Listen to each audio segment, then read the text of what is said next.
welcome to AER Int channel, and welcome back to the Solidworks sheet metal course.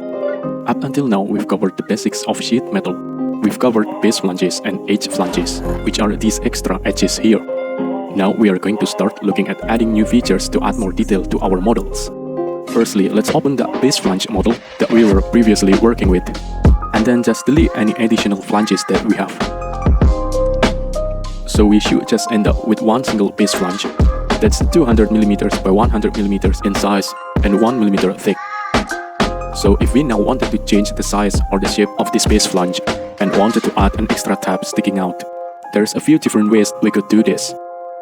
Firstly, we could just start sketch on this top face or on the appropriate plane and just draw out the geometry we want.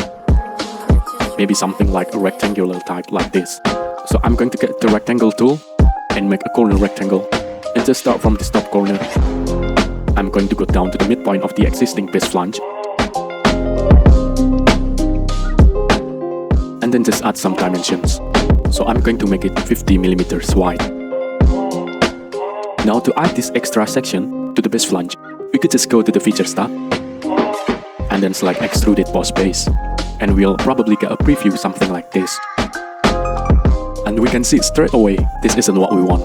This section is way too thick, and also if we zoom in, it's actually going in the wrong direction.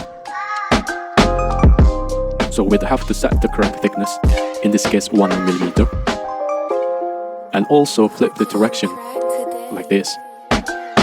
We could also choose an end condition like up to surface and then link that thickness of the new section to this existing base flange thickness. Then if we press OK, we've now added that section to the existing base flange. And we've got this post extrude feature in the design tree. So this extra section is essentially just a part of the base flange now. And we can add features to it like an edge flange, for example. But there's actually a bit of an easier way to extend our base flange than this. I'm going to delete that boss flange that we just made, but I'm going to keep the sketch that we have underneath it. And now we can use that sketch to make this new tab. All we have to do is go to the sheet metal tab on the command manager, and then here where it says base flange, you might notice it also says base flange/tab. So all we need to do is click that button, because we already have a base flange in the model. This feature now doubles up, and we can use it to add tabs. So make sure that we've got that sketch selected in the design tree, and then just click that base flange/tab button, and then press OK. And now that new tab is added. Start the sketch either on the top of our existing base flange or on an appropriate plane, and then draw out a geometry we want. So in this case, I'm going to use another rectangle. Then I'm going to add some dimensions. Let's say 50 by 30. And then we can even use this feature from within the sketch. Just go to the sheet metal tab and press base flange/tab, and then press OK. And now that new tab is added. And in the design tree there, it's actually specified as a type rather than a base flange, because we already have that first feature as the base flange. Now you might have noticed during this video that I've been using the mouse gestures. These are a series of shortcut menus that you can use to speed up your workflow. And I'll show you how to turn those on now. Before we actually look at how to turn them on, I'm going to edit that tab sketch again. And the mouse gestures are actually context specific. So that means that they are different in sketches, parts, assemblies, and drawings. To use the mouse gestures, just hold down the right mouse button and then move the mouse slightly in any direction. And we should get a circular menu with all of these different command options. So for example, here's the circle tool, fillet tool, rectangle tool, trim tool, line tool, deconvert entities, the smart dimension there at the top, and then exit sketch in the top right. So for example, to use the circle tool, all I do is hold down the right mouse button and then swipe my mouse to the right, and that will select the circle tool like this.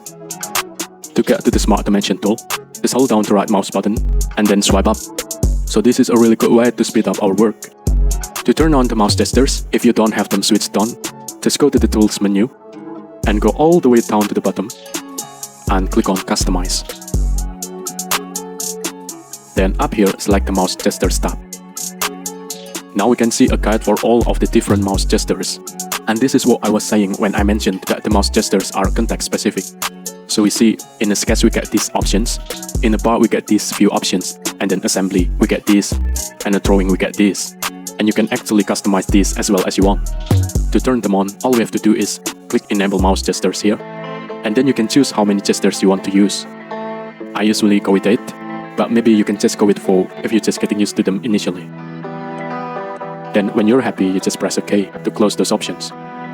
So obviously we don't have to use these mouse gestures, but I recommend that just as a way of speeding up your work a little bit. Now we can exit the sketch, and we've got those 2 extra tabs. And as we said before, these are basically part of the base flange now. So we can add extra features to those, like the edge flange and so on. We can also do things like mirroring these tabs.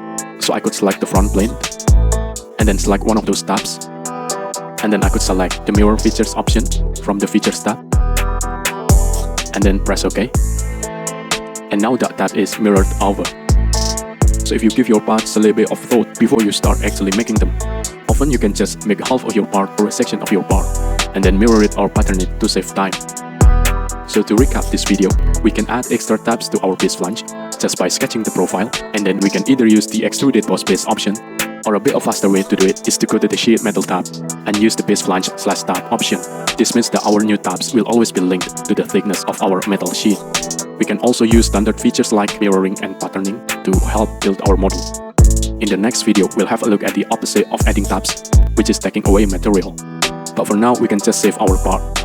Thank you for watching. Please subscribe if you like. I hope it can be a little helpful and useful.